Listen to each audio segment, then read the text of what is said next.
بسم الله الرحمن الرحيم. إن الحمد لله نحمده ونستعينه ونستغفره ونعوذ بالله من شرور أنفسنا ومن سيئات أعمالنا. من يهده الله فلا مضل له ومن يضلله فلا هادي له، وأشهد أن لا إله إلا الله وأشهد أن محمدا عبده ورسوله. يا أيها الذين آمنوا اتقوا الله حق تقاته ولا تموتن إلا وأنتم مسلمون. يا أيها الناس اتقوا ربكم الذي خلقكم من نفس واحدة وخلق منها زوجها وبث منهما رجالا كثيرا ونساء واتقوا الله الذي تساءلون به والأرحام.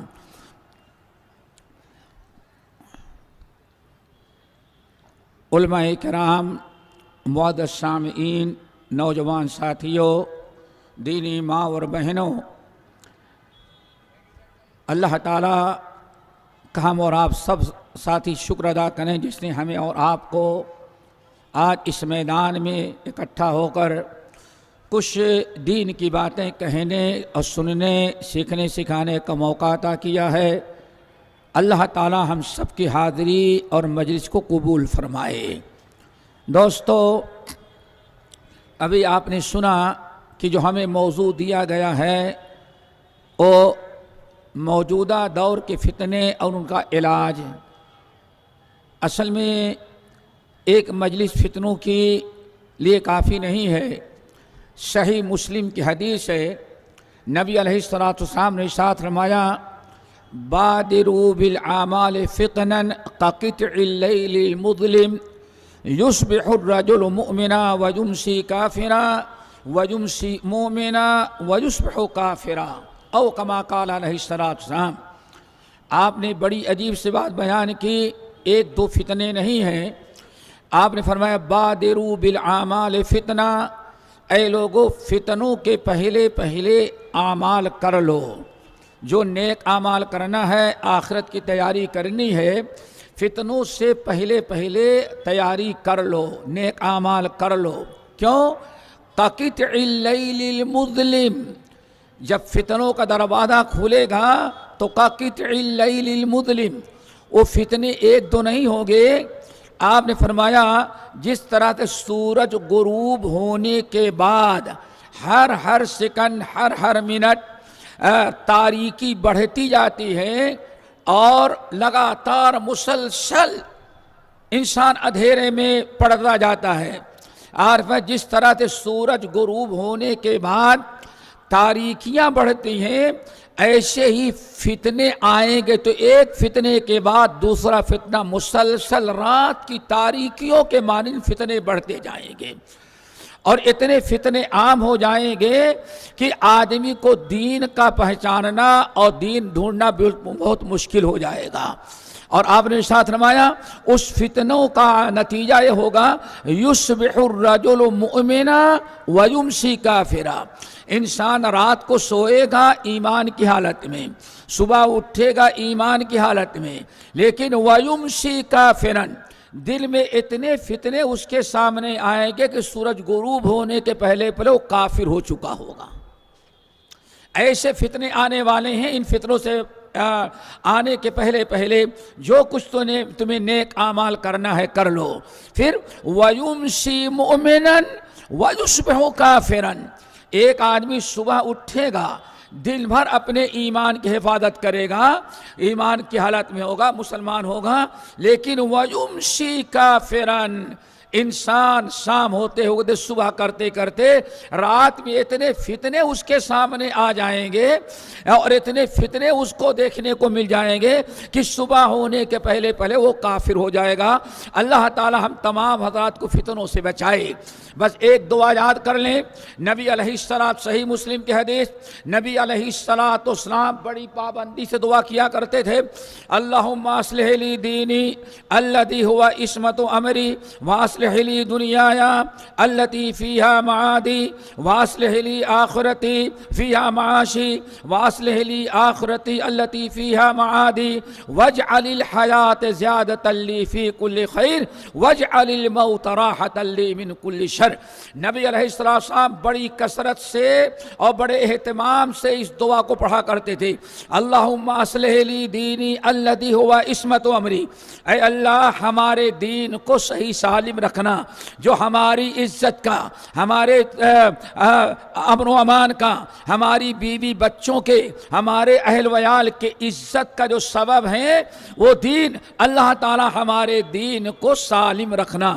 اللہم اصلح لی دینی الذی ہوا عصمت امری، اللہ دین اسلام، اے نبی کا لایا ہوا دین جو تیرے ہماری عصمت، ہماری جان، ہمارے مال، ہمارے عقیدے، ہماری اہل ویال، ہماری بیٹیاں، ہمارے بیٹوں کی جو حفاظت کا ذمہ دار ہے، ضامن ہے، اللہ تعالیٰ اس دین کو ہمارا محفوظ رکھنا۔ واصلح لی دنیایا التی فیہا معادی، اے اللہ دنیا بھی ہماری اچھی رکھنا جہاں ہمارا معاشی، جس میں ہمارا رزق ہے، اور اللہ آخرت بھی ہماری سنوار دینا جہاں ہمیں پلٹ کر کے جانا ہے۔ واجعل الحیات زیادۃ لی فی کل خیر، اے اللہ میری زندگی کے ایک ایک لمحے کو زیادہ سے زیادہ نیک عمل کرنے میں صرف کرنے کی توفیق نصیب فرمانا، اور واجعل الموت راحۃ لی من کل شر، اللہ جتنی بلائیں، جتنی آفتیں، جتنی پریشانیاں ہیں، ایسی موت دینا کہ موت کے بعد ہمیں دنیا کی تمام مصیبتوں سے راحت نصیب ہو جائے۔ تو میرے بھائیو، فتنہ کس کو کہتے ہیں اصل میں یہ سمجھنا ہے۔ فتنے کے معنی آتے ہیں آزمائش کے، آزمانا، امتحان لینا، عربی زبان میں دوستو اس کو کہا جاتا ہے فتنہ۔ فتنہ کے معنی آزمائش۔ اگر سونار اپنے کچے سونے کو بھٹی میں گرم کر کے اس کو پگھلاتا ہے، صاف کرتا ہے، تو اس کو کہا جاتا ہے فتنہ۔ کیوں؟ سونار سونے کو پگھلا کر کے دھول، مٹی، فضول چیزیں الگ کر لیتا ہے اور خالص سونا الگ ہو جاتا ہے، اس کو کہا جاتا ہے فتنہ۔ اللہ رب العالمین نے ایک نظام قائم کیا ہے کہ ہمیشہ مومنوں کے لیے فتنے کے دروازے کھلے رہتے ہیں۔ وَجَعَلْنَا بَعْضَكُمْ لِبَعْضٍ فِتْنَةً أَتَصْبِرُونَ وَكَانَ رَبُّكَ بَصِيرًا۔ رب العالمین نے ارشاد فرمایا وَجَعَلْنَا بَعْضَكُمْ لِبَعْضٍ فِتْنَةً، ہم نے تم میں سے ہر ایک کو دوسرے کے لیے فتنہ بنایا ہے۔ اور بڑے فتنوں میں دوستو ایک بہت بڑا فتنہ جو ہے، فتنے دو طرح کے ہوتے ہیں۔ ایک تو سیاسی فتنہ ہوتا ہے جو ملک میں اتھل پتھل ہوتی ہے، ہمیں اس کی طرف جانے کی ضرورت نہیں، سیاست پر گفتگو کرنے والے بہت سارے لوگ ہیں، ہمیں جو گفتگو کرنی ہے یہ دوسرا فتنہ دینی فتنہ جو آتا ہے، دینی فتنہ اسی پر گفتگو کرنی ہے۔ اور یہ دینی فتنہ کوئی معمولی فتنہ نہیں ہوتا، انسان کے ایمان کا، عقیدے کا، منہج کا یہ سوال ہوتا ہے، اس لیے اس میں ہمیشہ انسان کو ہوشیار رہنا چاہیے۔ اور یہ بھی اللہ کا ایک نظام ہے، ایک سنت اللہ ہے، اس کو یاد رکھیں۔ کوئی مسلمان بغیر فتنے کے دنیا میں زندگی نہیں گزار سکتا۔ ہر مسلمان کو فتنے میں مبتلا ہونا ہے، مرد ہو، عورت ہو، چھوٹا ہو، بڑا ہو، امیر ہو، غریب ہو۔ یہ فتنہ جو ہوتا ہے ایک قسم کا انٹرویو ہوتا ہے، ایک طرح سے آزمائش ہوتی ہے کہ آپ کتنے دین پر کھڑے ہیں اور کتنے کھوٹے ہیں۔ اس دین پر قائم رہنے کے لیے آپ کتنی تکلیفیں برداشت کرتے ہیں اور کتنا آپ پھسل جاتے ہیں۔ رب العالمین نے فرمایا الف لام میم احسب الناس ان يتركوا ان يقولوا آمنا وهم لا يفتنون ولقد فتنا الذين من قبلهم فلا يعلمن الله الذين صدقوا ولا يعلمن الكاذبين۔ رب العالمین کے سنت اللہ ہے، جب بھی کوئی انسان کلمہ پڑھتا ہے، کلمہ پڑھنے کے بعد ڈائریکٹ جنت کا مستحق نہیں بنا دیتا، اس کے لیے اللہ تعالیٰ امتحان لیتا ہے۔ الف لام میم احسب الناس ان يقولوا یقولوا آمنا وہم لا یفتنون، یہ کلمہ پڑھنے والے جو کہتے ہیں ہم مسلمان ہیں اور اللہ ہمارے ساتھی جو بیٹھے ان کو تو کہیں پوچھنا ہی کیا ہے، خود مسلمان ہے، ماں باپ مسلمان ہے، دادا لکڑ دادا مسلمان، شاید کہ 7 پستک مسلمان ہی کیا اس سے بھی زیادہ ہوگی، ہم لوگ تو واقعی بڑے پکے مسلمان ہو جاتے ہیں، اور ایسے مسلمان کی خاندانی اور اگر کچھ بچی خوشی رہتی ہے تو قاضی صاحب نکاح پڑھاتے وقت 7 کلمہ پڑھا کر کے اور پکا مسلمان بنا دیتے ہیں۔ اب ایسے پکا مسلمان قاضی نے بنا دیا، اب دنیا میں کچھ بھی کرے انسان سوچتا ہے ہمارے ایمان میں فرق نہیں آتا۔ میرے بھائیوں یاد رکھنا، کلمہ پڑھ لینے کے بعد اللہ تعالیٰ چھوڑتا نہیں۔ الف لام میم احسب الناس ان یترکوا ان یقولوا آمنا وہم لا یفتنون۔ اللہ نے فرمایا ایسا ناممکن ہے جب بھی کوئی کلمہ پڑھ کر کے اپنے آپ کو کہتا ہے میں ایمان والا ہوں، میں مسلمان ہوں، کلمہ گو ہوں، اپنے مسلمان ہونے کا دعویٰ کرتا ہے تو اللہ فرماتے یاد رکھیں وہم لا یفتنون، کلمہ پڑھ لینے کے بعد ایسے نہیں چھوڑ دیں گے بلکہ ان کو ہم آزمائیں گے، کھرے کھوٹے کی تمیز کریں گے۔ وَلَقَدْ فَتَنَّا الَّذِينَ مِنْ قَبْلِهِمْ، اور یہ سنت اللہ ہے، بابا آدم کے زمانے سے لے کر کے صبح قیامت کی صبح تک جو بھی کلمہ پڑھیں گے ان کو امتحان کے طور پر آزمایا جائے گا، فتنے میں مبتلا کیا جائے گا۔ کیوں؟ فَلَيَعْلَمَنَّ اللَّهُ الَّذِينَ صَدَقُوا، تاکہ اللہ سچوں کو دیکھ لے اور زبان سے نقلی مسلمان جو ہیں ان کو پہچان دیکھ لے۔ فَلَيَعْلَمَنَّ اللَّهُ الَّذِينَ صَدَقُوا وَلَا يَعْلَمَنَّ الْكَاذِبِينَ، اللہ اچھے کھرے کھوٹے دونوں کی تمیز کر لے۔ ہمارے سارے بھائی بیٹھے ہوئے ہیں، یہ جالی والی ٹوپی بہت لوگ لگائے ہوئے ہیں، ماشاءاللہ اس کو جب جاتے ہیں دکان پر خریدنے کے لیے تو 10 مرتبہ کھینچ کر کے دیکھتے ہیں، قیمت دینے کے پہلے دیکھتے ہیں کہ اصلی ہے یا نقلی ہے، اگر نقلی ہے تو واپس لوٹا دیتے ہیں۔ ایک 10 روپے کی 20 کی 50 کی ایک ٹوپی جب تک آپ امتحان نہیں لے اس کی تحقیق نہیں کر لیتے تب تک آپ قیمت نہیں دیتے، تو اتنی بڑی جنت اللہ بغیر آزمائش کے امتحان کے کیسے آپ کو دے دے گا؟ دوستو اس معاملے کو سمجھیں، اور آزمائش ہمیشہ سب سے بڑی آزمائش جو ہوتی ہے وہ شرک کی ہوتی ہے، ہمیشہ یاد رکھنا۔ اللہ کے نبی موسیٰ کلیم اللہ کا واقعہ قرآن پاک میں مختلف مقامات پر موجود ہے۔ دوستو حضرت موسیٰ علیہ السلام کی قوم کو اللہ تعالیٰ نے آزمایا بچڑے بابا سے، ایک بیل کے ذریعے آزمایا۔ اس پوری قوم ایک بڑا بدبخت سامری رئیس المنافقین تھا، اس نے بنی اسرائیل کے عورتوں کو زیورات اکٹھا کیا، اور جبرائیل امین علیہ السلام فرعون اور اس کی قوم کو گر کر کے جا رہے تھے تو سواری پر ان کی سواری جہاں پیر رکھتی وہاں سے ہریالی اگ آتی تھی۔ فَقَبَضْتُ قَبْضَةً مِّنْ أَثَرِ الرَّسُولِ، اللہ تعالیٰ فرماتے پھر اب سامری نے ایک مٹھی مٹی وہاں کے لے لی، اور بچڑے کی، جیسے ہمارے ہندوستان میں گو ماتا کی بڑی ویلو ہے، ایسے ہی مصر میں کیا کہیں گے، گو ماتا یعنی بیل پتا سے بڑی محبت تھی، بیل پتا کی، بچڑے کی پوجا کرتے تھے۔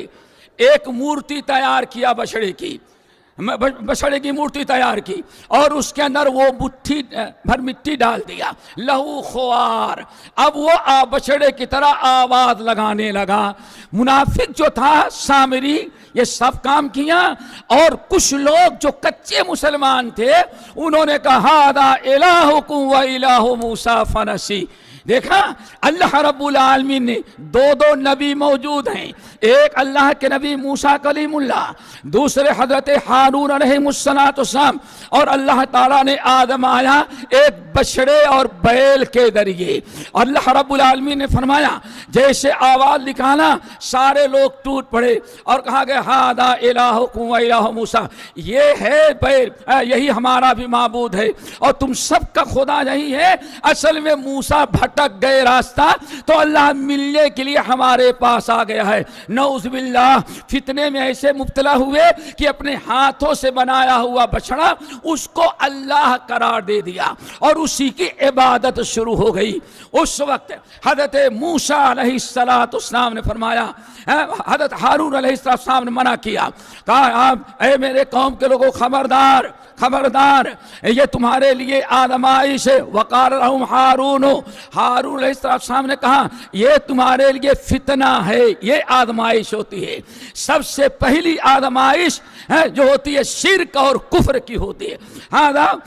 کہنے لگا حضرت ہارون علیہ السلام نے کہا کہ فتنہ ہے، خبردار اس کے پیچھے نہ پڑو، فاتبعونی واتبعوا امری، میری اتباع کرو اور میری پیروی کرو۔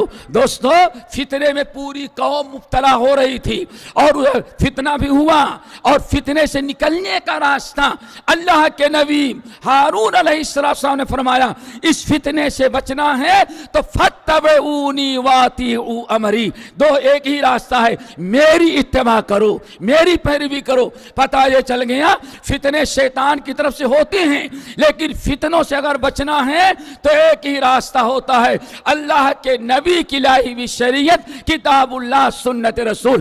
ہارون علیہ السلام نے لوگوں کو حکم دیا فاتبعونی واتبعوا امری، میری اتباع کرو اور میری پیروی کرو۔ میرے بھائیوں یہ پہلا ایک فتنہ ہوتا ہے۔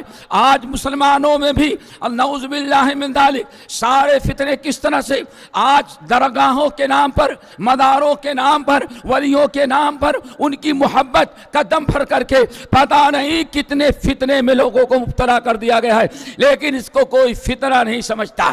اللہ تعالیٰ نے قرآن پاک کے اندر اس کو فتنہ قرار دیا، لیکن ہم لوگ اس کو فتنہ نہیں سمجھتے۔ یہ آزمائش ہے، وَجَعَلْنَا بَعْضَكُمْ لِبَعْضٍ فتنہ۔ ایک طرف یہ اہل توحید بیٹھے ہوئے ہیں، دوسری طرف اہل شرک بیٹھے ہوئے ہیں، ان کو آپ کے لیے آزمائش بنایا ہے، آپ ان کی طرح نہ بن جائیں۔ جہاں حق ہوتا ہے حق کے ساتھ باطل آتا ہے اور باطل فتنہ ہوتا ہے۔ حق اور اہل حق کے لیے بڑی ضرورت ہوتی ہے کہ فتنے کو سمجھیں اور اپنے آپ کو فتنوں سے بچائیں، اور فتنے سے بچانے کا ذریعہ ایک ہے دوستو، کتاب اللہ، سنت رسول صلی اللہ علیہ وسلم۔ اس لیے سورہ آل عمران کی آیت وَكَيْفَ تَكْفُرُونَ بِاللَّهِ وَكَيْفَ تَكْفُرُونَ وَأَنْتُمْ تُتْلَى عَلَيْكُمْ آيَاتُ اللَّهِ وَفِيكُمْ رَسُولُهُ وَمَنْ يَعْتَصِمْ بِاللَّهِ فَقَدْ هُدِيَ إِلَى صِرَاطٍ مُسْتَقِيمٍ۔ اللہ رب العالمین نے اعلان کیا، اے کلمہ پڑھنے والے مسلمانوں، کیف تکفرون، تم کیسے کفر کر سکتے ہو، کیسے شرک کر سکتے ہو، تم کیسے گمراہ ہو سکتے ہو؟ کیوں؟ وَأَنْتُمْ تُتْلَى عَلَيْكُمْ آيَاتُ اللَّهِ، تمہیں تو ہمارے نبی کتاب اللہ پڑھ کر کے سناتے ہیں، وَفِيكُمْ رَسُولُهُ، اور تمہارے درمیان رسول ہیں، یعنی کتاب اللہ، سنت رسول، یہی دونوں چیزیں ہیں جو انسان کو ہر قسم کے فتنے سے بچا سکتے ہیں۔ ہمیں بات یاد آئی حضرت عیسیٰ بن یونس رحمت اللہ علیہ، دوستو فتنے کا فتنہ سمجھیں۔ حضرت عیسیٰ بن یونس رحمت اللہ علیہ بڑی عجیب سے بات نقل کرتے ہیں، کہتے ہیں میں عمر ابن الخطاب رضی اللہ تعالیٰ عنہ کے ساتھ موجود تھا، ہم نے دیکھا ہمارا عمر ابن الخطاب فَقُطِعَ شَجَرَةُ الرِّضْوَانِ، کہتے ہیں شجرۃ التی بُوئِعَ تحتہا النبی صلی اللہ علیہ وسلم، کہتے ہیں ہم نے دیکھا حدیبیہ کے مقام پر وہ درخت ببول کا جس کے نیچے نبی علیہ السلام تشریف فرما تھے، اور جس کے نیچے 1400 صحابہ کرام سے بیعت لی تھی، جس کا تذکرہ قرآن میں موجود ہے، لَقَدْ رَضِيَ اللَّهُ عَنِ الْمُؤْمِنِينَ إِذْ يُبَايِعُونَكَ تَحْتَ الشَّجَرَةِ فَعَلِمَ مَا فِي قُلُوبِهِمْ۔ رب العالمین نے ارشاد فرمایا اللہ ان تمام لوگوں سے راضی ہو گیا جو جن سے آپ درخت کے نیچے بیٹھ کر کے بیعت کر رہے تھے۔ میرے بھائی فتنہ سمجھو، ہمارے سامنے ایک دو فتنے نہیں، بہت سارے فتنے ہوا کرتے ہیں۔ آپ دیکھیں حضرت عیسیٰ بن یونس رحمت اللہ علیہ کہتے ہیں عمر ابن الخطاب رضی اللہ تعالیٰ حکم دیا کہ اس درخت کو کاٹ کر کے غائب کر دو۔ وہ درخت جس کا تذکرہ قرآن میں ہے اور جس کے نیچے نبی علیہ السلام نے بیٹھ کر کے 1400 صحابہ کرام سے بیعت کیا تھا، عمر ابن الخطاب نے کہا اس کو کاٹ کے ختم کر دو۔ کیوں؟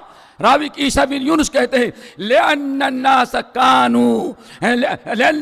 كَانُوا يُصَلُّونَ تَحْتَهَا، لوگ کہتے تھے اس درخت کے نیچے نماز پڑھو گے تو مسجد سے بھی زیادہ ثواب تم کو اس مسجد کے اس درخت کے نیچے اس درخت کے نیچے نماز پڑھنے کا جو ثواب ہے وہ مسجد میں بھی نماز پڑھنے کا وہ ثواب نہیں ہو سکتا۔ یہ عقیدہ تھا کہ راوی کہتے ہیں خاف علیہم الفتنہ، عمر ابن الخطاب رضی اللہ تعالیٰ نے آرڈر دیا اس درخت کو کاٹ کر کے پھینک دو۔ کیوں؟ خاف علیہم الفتنہ، لوگوں پر فتنے کا ڈر لاحق ہوا۔ عمر ابن الخطاب رضی اللہ تعالیٰ نے فرمایا یہ فتنہ ہے، ممکن ہے کہ لوگ شرک میں مبتلا ہو جائیں۔ ایسے بہت سارے واقعات ہیں دوستو، بہرحال ٹائم کم ہے۔ دوسرا بڑا اہم فتنہ دوستو، اللہ اکبر، قرآن پاک نے جگہ بجگہ اطیعوا اللہ واطیعوا الرسول کا حکم دیا ہے۔ اے میرے بندو میری بھی مانو اور رسول اللہ صلی اللہ علیہ وسلم کی مانو۔ لیکن آج ایک عرصے دراز سے لوگ باقاعدہ کچھ نہ کچھ انکار حدیث کیا کرتے تھے۔ حضرت عمران ابن حسین رضی اللہ تعالیٰ عنہما روایت کہتے ہیں ایک شخص آنے کے بعد کہتا ہے میں حدیث نہیں مانتا، مجھے حدیث کی ضرورت نہیں ہے۔ کہا اچھا ٹھیک ہے، تم حدیث نہیں مانتے؟ کہا نہیں، ہمارے لیے قرآن کافی ہے۔ کہا مغرب کی نماز پڑھ کر کے دیکھا، وہ مغرب کے لیے نیت باندھا اور رکوع کیا، تکبیر تحریمہ باندھا، رکوع کیا، سجدہ کیا اور پوری نماز پوری کی۔ کہا اچھا بتا یہ نماز جو پڑھی یہ نماز کہاں لکھی ہے قرآن کے اندر؟ قرآن میں اقیموا الصلاۃ وآتوا الزکاۃ تو ہے، اقیموا الصلاۃ وآتوا الزکاۃ، لیکن قرآن جو ہے اقیموا الصلاۃ وآتوا الزکاۃ یہ قرآن میں تو ہے، لیکن قرآن میں پڑھنے کا طریقہ نہیں بتایا گیا ہے۔ میرے بھائیوں قرآن پر عمل کرنا بغیر حدیث رسول کے ناممکن ہے، اسی لیے قرآن پاک میں جگہ بجگہ اطیعوا اللہ کے ساتھ واطیعوا الرسول بھی کہا گیا ہے۔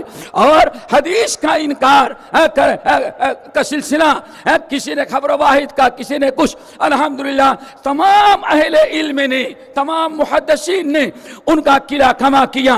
وجہ کیا ہے دوستو؟ یاد رکھیے گا، ہم کسی سے پوچھیں کہیں گے ہاں اللہ نے قرآن نازل کیا، یہی سب سے بڑی غلط فہمی ہے۔ دوستو یاد رکھنا جس طرح سے اللہ نے 30 پارے کا قرآن نازل کیا ہے، ایسے ہی اللہ تعالیٰ نے حدیث رسول کو بھی نازل کیا ہے۔ قرآن نے کہیں نہیں کہا کہ ہم نے صرف قرآن نازل کیا ہے، قرآن نازل کیا ہے بہت سا، اِنَّا نَحْنُ نَزَّلْنَا الذِّکْرَ ہے بعض مقامات پر، لیکن اللہ نے وعدے کیا ہے۔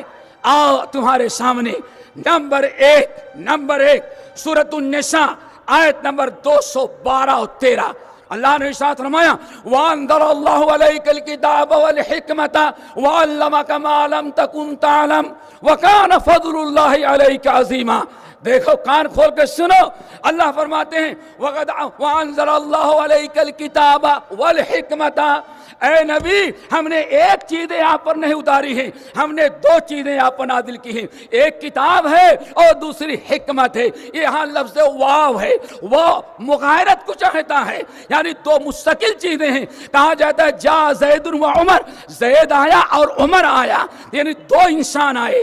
اللہ فرماتے ہیں وَأَنزَلَ اللَّهُ عَلَيْكَ الْكِتَابَ وَالْحِكْمَةَ، اللہ نے قرآن نازل کیا ہے آپ پر اور حکمت نازل کیا ہے۔ اس کا مطلب یہ ہے جیسے قرآن نازل ہوا ایسے حدیثیں بھی نازل ہوئی ہیں۔ نمبر 2 میرے بھائیوں، آؤ اللہ رب العالمین نے ارشاد فرمایا سورۃ قیامہ ان علینا جمعہ وقرآنہ ثم ان علینا بیانہ، اے نبی ہم نے آپ پر قرآن نازل کیا، سینے میں محفوظ کریں گے، ثم ان علینا بیانہ، پھر قرآن کی تفسیر بھی حدیث کے ذریعے ہم کریں گے۔ نمبر 3 کس نے کہا اللہ نے صرف قرآن کو نازل کیا ہے؟ ارے وہ بدبخت، کوئی تصور نہیں تھا حدیث کا انکار کرنے کا ہندوستان کے اندر۔ سب سے پہلے سر سید احمد خان نے حدیث کے انکار کا راستہ کھولا، ان سے لے کر حمید الدین فراہی نے شروع کیا، ان سے لے کر کے کچھ اور لوگوں نے شروع کیا، اور اچانک علی گڑھ سے اڑی پنجاب پہنچ گئی عبداللہ چکڑاروی بدبخت کے پاس، اور اس نے حدیث کا انکار کیا، پھر اس کے چیلوں نے حدیث کا انکار کیا۔ 1400 سال تک پورے بر صغیر میں حدیث کا انکار کرنے والا کوئی نہیں ملتا تھا۔ یہ علی گڑھ کی سر سید احمد خان اقلیت پرسن تھے، انہوں نے معجزات کا انکار کیا اور طرح طرح کی کچھ اور گمراہی کی، اور پورے جوابات تفسیر صناعی کے اندر موجود ہیں۔ پھر ان سے حمید الدین فراہی نے لیا، کچھ اور لیا، ان کے چیلوں نے لیا، اور سب سے بڑا کردار کس نے ادا کیا؟ عبداللہ چکڑالوی نے۔ میرے بھائیوں، میں کہنا چاہتا ہوں ایک چیز نہیں، اور سورت احزاب، سورت، زور سے بولو، کہیں عذاب نہیں کہہ دینا، عذاب نہیں، احزاب ہے۔ اللہ تعالیٰ ارشاد فرماتے ہیں وَاذْكُرْنَ مَا يُتْلَى فِي بُيُوتِكُنَّ مِنْ آيَاتِ اللَّهِ وَالْحِكْمَةِ۔ اللہ اکبر۔ ہم یہ کہہ سکتے ہیں سب سے پہلا مدرسہ، سب سے پہلا اسکول مدرسہ جہاں قرآن کے ساتھ حدیث کو یاد کرنے اور حدیث کے حفظ کرنے کا دنیا میں کہا جا سکتا ہے، وہ مسجد نبوی ہے مردوں کے لیے۔ اور دوسرا نبی صلی اللہ علیہ وسلم کی زندگی کے دو حصے ہیں، ایک باہر کی زندگی اور دوسرے اندر کی زندگی۔ باہر کی زندگی میں ابو ہریرہ، حضرت عمر، حضرت عثمان، سارے صحابہ کرام نے یاد کر لیا، لیکن دوسری زندگی جو گھر میں آپ چلے گئے، اب وہاں نہ ابو بکر ہے، نہ عمر ہے، نہ عثمان ہے، نہ علی ہے، لیکن وحی کا نزول جیسے باہر ہوتی تھی ویسے آپ کے گھر میں ہوتی تھی۔ جب آپ نے گھر کے اندر وحی نازل ہو تو وہاں کون حدیثیں یاد کرے گی، کون محفوظ رکھے گی؟ اسی لیے نبی صلی اللہ علیہ وسلم کے 9 گھر جو تھے وہ سمجھو لڑکیوں کے، عورتوں کے حدیث کے یاد کرنے، پڑھنے پڑھانے کے مدرسے تھے۔ قرآن پاک سورت احزاب وَاذْكُرْنَ مَا يُتْلَى فِي بُيُوتِكُنَّ مِنْ آيَاتِ اللَّهِ وَالْحِكْمَةِ۔ اے نبی کی بیویوں، تم بہت زیادہ ادھر ادھر نہیں جاؤ، بھٹکو نہیں، ادھر ادھر گھومو ٹہلو نہیں، تمہارا کام بڑی ذمہ داری ہے۔ وَقَرْنَ فِي بُيُوتِكُنَّ، تم گھر میں ڈٹی رہو، اور تمہارا کام صرف چولہا ہانڈی نہیں ہے۔ وَاذْكُرْنَ مَا يُتْلَى، قرآن کی آیات ان کا یاد کرو، والحکمہ، اور جو حدیثیں نازل ہوتی ہیں ان کو بھی یاد کرو۔ اللہ اکبر۔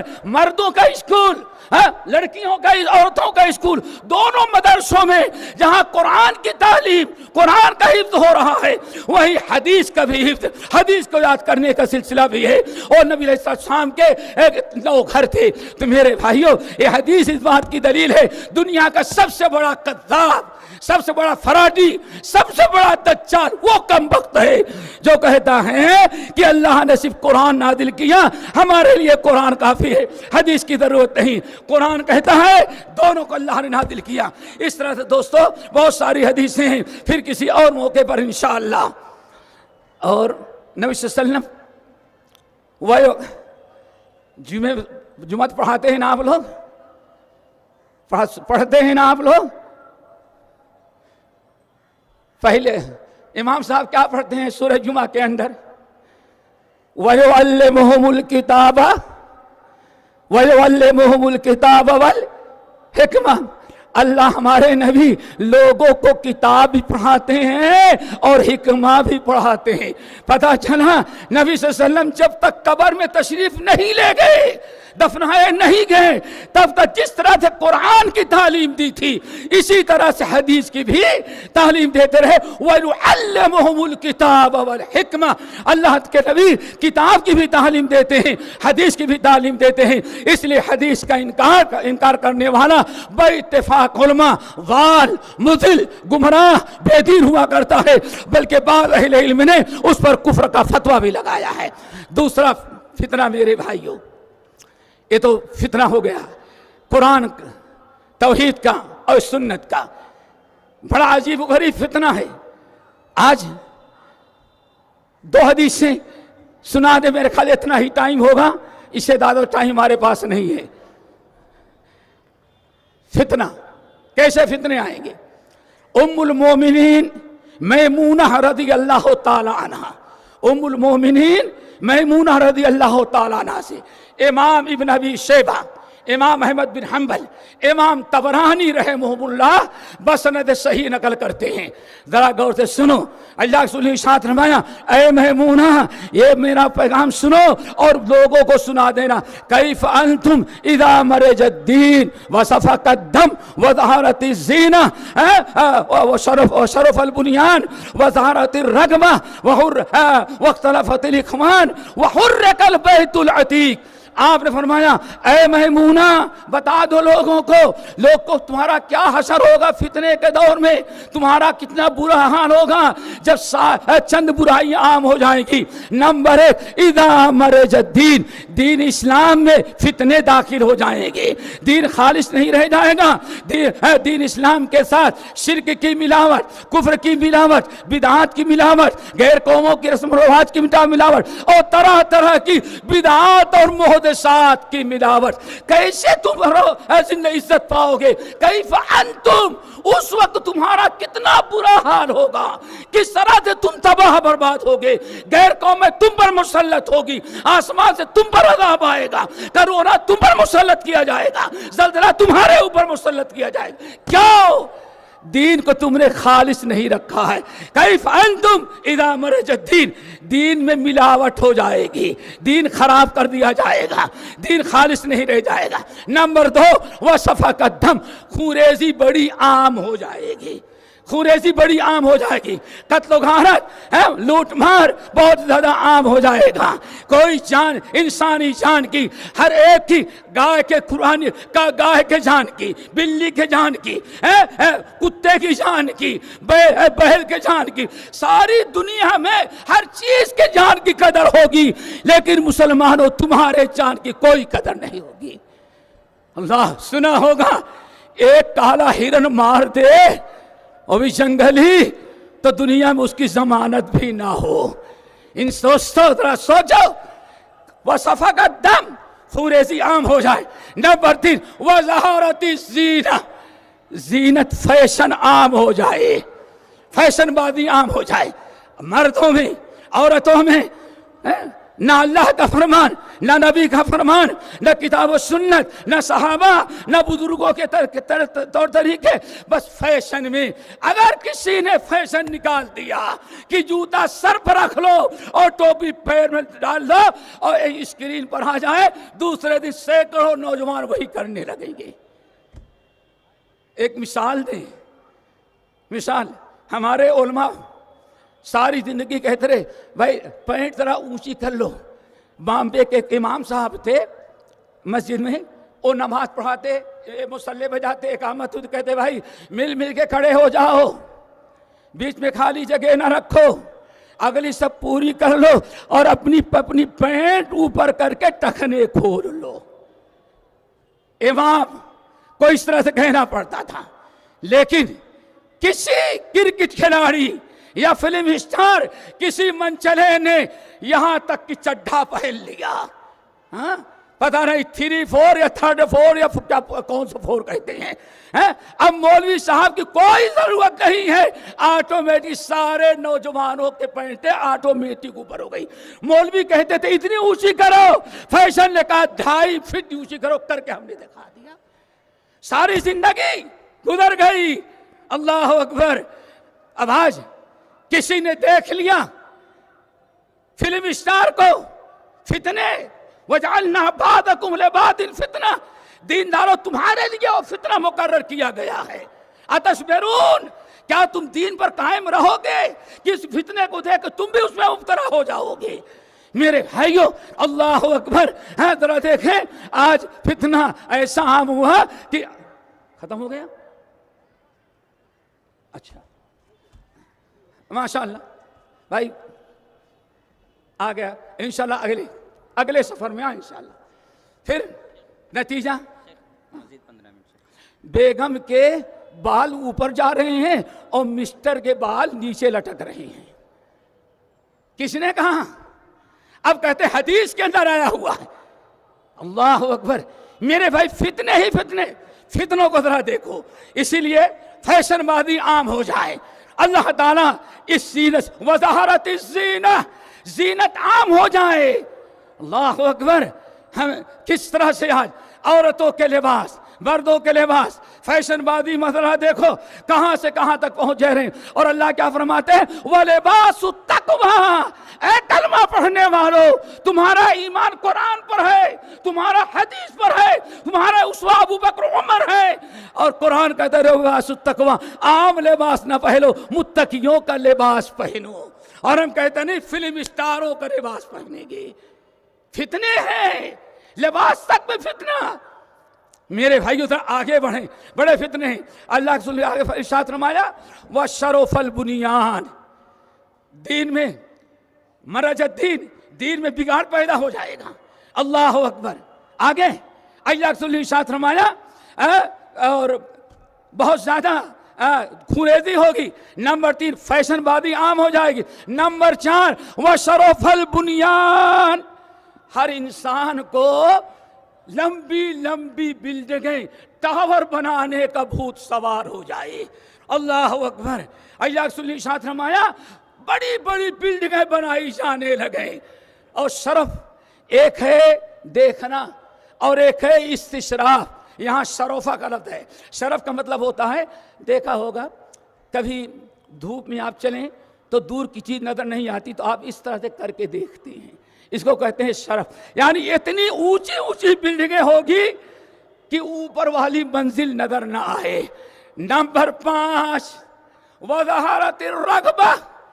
لوگوں کو نیکیوں کا شوق کم رہ جائے، تلاوت قرآن کا ذوق کم رہ جائے، نفلی نمازوں کا ذوق کم ہو جائے، صدقہ کرنے کی فکر کم ہو، آخرت میں کام آنے والے اعمال کی رغبت ختم ہو جائے اور برائیوں کی رغبت دل میں چاہت زیادہ ہو جائے، برائیاں عام ہو جائیں، برائیوں میں بڑی دلچسپی.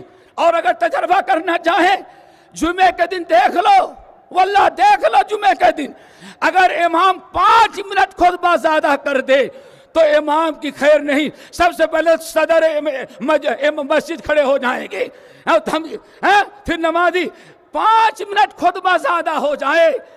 امام حدیث بیان کر رہا ہے، قرآن کی آیت بیان کر رہا ہے، سوچتا ہے پوری ہو جائے، لیکن 5 منٹ زیادہ ہو جائے تو پورے لوگ ناراض ہو جاتے ہیں. اور کہیں قطر کا کرکٹ میچ ہو تو ایسے لوگ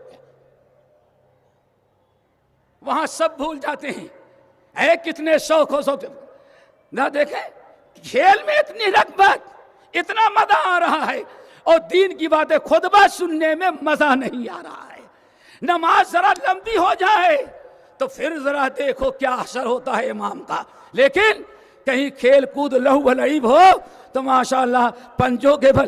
کسی نے بہت اچھی بات کہی، کہا اس زمانے میں چوری کا سب سے آسان طریقہ ہے، سب سے آسان طریقہ چوری کا. میں نے کہا کیا؟ کہا کرکٹ میچ ہو رہا ہو، پاکٹ سے کیا کان بھی کاٹ لے گو تو دیکھنے میں اتنا خشوع خضوع ہوتا ہے کہ پتہ نہیں چلے گا.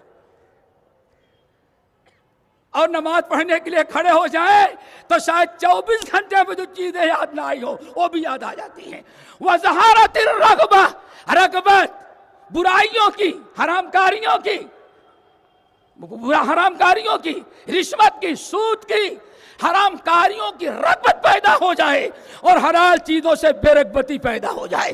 نمبر 6 اللہ کے رسول نے ارشاد فرمایا اللہ اکبر واختلفت الاخوان. ایک ہی جماعت، اللہ تعالیٰ سب کو محفوظ کرے، ایک ہی جماعت، ایک ہی نظریے کے مالک ہیں، سب کا منہج کتاب اللہ سنت رسول، لیکن چھوٹی چھوٹی باتوں میں یہ بھی آپس میں لڑنے لگیں، مسجدیں الگ کر دیں، مدرسے الگ ہو جائیں، بات چیت بند ہو جائے. واختلفت الاخوان. اخوان کہتے ہیں وہ لوگ جو کسی ایک مشن، ایک فکر، ایک سوچ پر متفق ہو، ان کو کہا جاتا ہے اخوان. اور اگر ماں باپ ایک ہے، بھائی بہن، ان کو کہا جاتا ہے اخوہ. اللہ اکبر. آج دیکھتے ہیں، سب کو جانے دو کتاب و سنت کے علمبرداروں میں کس طرح سے شقاق اور اختلاف آ گیا. اللہ تعالی ہم سب کو اختلاف سے بچائے. میرے بھائیو الحمدللہ 7ویں چیز وحرک البیت العتیق. خانے کعبہ کی توہین کی جانے لگے. اور ایک حدیث اور ہے, 5 چیزیں ہیں لیکن بیان نہیں کر سکتا, ان میں سے ایک چیز بڑی اہم ہے, یاد رکھو دوستو. 5 چیزیں آپ نے فرمایا, انس بن مالک کی حدیث, اذا استحلت امتی خمسا, میری امت جب 5 برائیاں کرنے لگے اور کوئی ڈر نہ ہو تو فعلیہم الدمار, اب ان کے اوپر دمار کا عذاب, یعنی اینٹ سے اینٹ بجا دی جائے گی, پوری قوم اور ملک کو تہس نہس کر دیا جائے گا. ان میں سے 5واں گناہ ذرا یاد رکھو, غور سے سنیں, وَاقْتَفَى الرِّجَالُ فِي مرد کو مرد سے محبت ہو, عورتوں سے عورتوں کو محبت ہو. کیا مطلب؟ مرد کو عورتوں سے شادی نہیں کرنا ہے, ہمیں مرد سے کرنی ہے. عورتیں کہیں ہمیں مرد سے شادی نہیں کرنا ہے, ہمیں عورتوں سے کرنا ہے. اللہ اکبر. وَاقْتَفَى الرِّجَالُ بِالرِّجَالِ وَالنِّسَاءُ بِالنِّسَاءِ, مرد کے پیچھے پڑ جائے, شادیاں کرنے لگے, اپنی خواہش پوری کرنے لگے, اور عورتیں عورتوں کے پیچھے. اللہ تعالی ہم سب کو دوستو عمل کی توفیق نصیب فرمائے. اور پھر آخر میں ایک بات کہے کہ ہم بات کو ختم کریں گے. آج فتنوں سے بچنا ہے تو ایک فتنہ والدین اولاد کا ہے. ابھی میں چنائی میں تھا, بنگلور میں, پھر اس کے بعد اور جگہ, ہر جگہ ایک ہی شکایت سننے میں آتی ہے. ایک شکایت کیا؟ ہم نے بچی کو کالج میں داخل کیا, بچی بھٹک گئی. بچی بھٹک گئی. کیوں بھٹک گئی؟ استاد اچھے نہیں ہیں, مدرسے اچھے نہیں ہیں, مدرسے کا ماحول اچھا نہیں ہے, سہیلیاں بری ہیں. سارا قصور مدرسے اور دوستوں پر. ہم سے سوال کیا؟ میں نے کہا اللہ کے مدد, بہت اچھی بات ہے. کالج میں کب گئی لڑکی؟ کہا 12 سال ہو گئی تب. میں نے کہا 12 سال تک تم نے گھر میں کیا تربیت کی ہے؟ قُوا أَنفُسَكُمْ وَأَهْلِيكُمْ نَارًا. ہمیں تو بڑی حیرت ہوئی سن کر کے. اللہ بے حیائی کی, برائی کا سبب کیا ہے؟ ایک بڑا سبب دوستو یہ ہے, اللہ شادیاں بڑی تاخیر سے ہوتی. فتنہ یہ بھی ہے, فتنہ ہے. نبی صلی اللہ علیہ وسلم نے ارشاد فرمایا, من استطاع منکم الباءۃ, شادی کی ضرورت ہو گئی ہے, شادی فوراً کرو, لڑکی ہو یا لڑکا. وقت پر ماں باپ نہیں, ابھی 40 سال کا ہونے دو, اور ماں باپ بچہ. اسی میں جب کسی اور کا ہاتھ پکڑ کے نکل گئی پھر ہوش آتا ہے. یا لڑکا کہیں پھٹک گیا تب کہتے ہیں ماں باپ کا نفق حرام ہے. دوستو ذرا سوچیں ہماری اپنی کوتاہیاں. اللہ تعالی ہم سب کو عمل کی توفیق نصیب فرمائے. آخر میں ایک بات کہہ کر کے ہم کہنا چاہتے ہیں, وقت زیادہ ہو گیا. یہ جو آپ کی کانفرنس ہے, کیا کانفرنس ہے؟ پیام نبوت. الحمدللہ اسی پیام نبوت جو آپ نے سنا, اور اس کے بعد شیخ عبدالہادی حفظہ اللہ ہمارے محترم آئیں گے, وہ مزید باتیں بتائیں گے. پیام نبوت میں الحمدللہ اس فتنے کے دور میں پیام نبوت نام کی کانفرنس کرنا ہمارے عین مقصد ہے, آپ لوگوں کی اصلاح. اور خاص طور سے ایک کلکتہ کی جماعت الحمدللہ ہمیشہ سے برسر پیگار رہی. آج 1820 میں سب سے پہلا اہل حدیث عالم سید عبداللہ غزنوی, سید عبداللہ الہ آبادی آیا تھا, جو مبارک پور سے لے کر کے راجشاہی تک کتاب و سنت کی دعوت دیتا رہا. اس کے بعد الحمدللہ مولانا عبدالحادی رحمت اللہ علیہ جو چاٹ گام کے رہنے والے تھے, آئے میاں صاحب کے پاس گئے, حدیث پڑھی. الحمدللہ حدیث پڑھ کر کے آئے, پورے بنگال آسام کو کتاب اللہ سنت رسول سے منور کیا. سب اس طرح سے معاملہ چل رہا تھا. آپ کا کلکتہ شہر الحمدللہ ان شہروں میں سے ہے جو ایک زمانے مدینۃ العلم سمجھا جاتا تھا. تقسیم سے پہلے 4 دینی مدرسے بڑے اہم تھے. ایک مدرسہ دارالہدیٰ جو 1880 میں قائم تھا تانتی باغ کے مسجد میں, اور بڑے بڑے علماء پیدا ہوئے ہیں, پوری دنیا میں پھیلے.